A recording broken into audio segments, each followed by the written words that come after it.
7 بچوں کی ماں ہے, 32-33 سال کی نوجوان ہے. اب جب اس کی ہسٹری کھلی, ایک پہلو پہ بات کرے, 2 پہلو پہ بات کرے, 3 پہلو پہ بات کرے, یقین کرے ظرف والے مسلمانوں کے تو سر شرم سے جھک گئے. پتا چلا کہ اتنی ڈومینیٹڈ مسلم ایریا جس کے اندر ادھر مدرسے بھی ہے, مسجدیں بھی ہے, خانقاہیں بھی ہے, درگاہیں بھی ہے, جلسے بھی ہے, جلوس بھی ہے, وہاں کی یہ لڑکی اپنے 7 بچوں کی پرورش کرنے کے لیے کوئی دوسرا ذریعہ نہ ملا تو وہ ڈانسر بن گئی تھی. شادی خانوں میں جا کر نوجوانوں کو خوش کرنے وہ ناچتی تھی. میں سوال کرتا ہوں آپ سے, ابھی میلاد النبی جا کر کے 1 مہینہ نہیں ہوا, کیا یہ ذمہ داری نہیں ہے؟ میں پورے یقین کے ساتھ آپ کو اسلام کا ایک قانون سناتا ہوں, سنیں. اسلام کہتا ہے کہ اگر تمہارے محلے میں, تمہارے گھر کے سامنے اگر کسی کی ناش مل جاتی ہے, کسی کی ڈیڈ باڈی مل جاتی ہے, تو اسلام وہ پورے محلے کو ذمہ دار قرار دیتا ہے, وہ پورے اسٹریٹ کو ذمہ دار قرار دیتا ہے. پکڑ کر آپ سے پوچھیں گے کہ یہاں ناش کیوں ملی, آپ کہیں گے مجھے نہیں معلوم, میں آفس کو گیا تھا. یہ کہنے سے آج کی جمہوری حکومت تو آپ کو چھوڑ سکتی ہے, لیکن اسلامی حکومت نہیں چھوڑے گی. آپ کو بتانا پڑے گا اس کا قتل کیوں ہوا, قاتل کو پکڑ کے دینا پڑے گا, آپ کو ریسپانسبلٹی اٹھانا پڑے گا. اور اگر قاتل نہیں ملتا ہے تو اسلام کہتا ہے کہ وہ محلے والوں سے اس کا بدلہ لیا جائے گا اور اس کی دیت لی جائے گی. بتائیے کہ یہ ذمہ داری ہماری نہیں تھی؟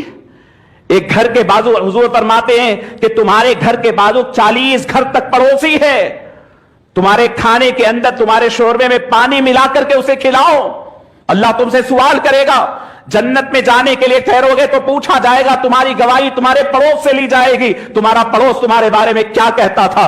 پڑوس میں ایک عورت اپنے آپ کو بے راہ روی پر ڈالتی ہے, اپنے بچوں کے پالنے کی خاطر اپنے آپ کو اس گندے گناہ میں ڈالتی ہے, یہاں تک کہ اس روش پہ چلتے چلتے اس کا قتل ہو جاتا ہے. یہ کوئی غیر اور ویرانی جگہ کی بات نہیں کر رہا ہوں, کہیں قتل غیروں کے ہاتھ سے ہوتا ہے, بہت بڑے احتجاجات و بوم ہوتی ہے. کیا یہ قتل نہیں؟ یہ امت مسلمہ کی سوسائٹی کیا ایک آئینہ نہیں؟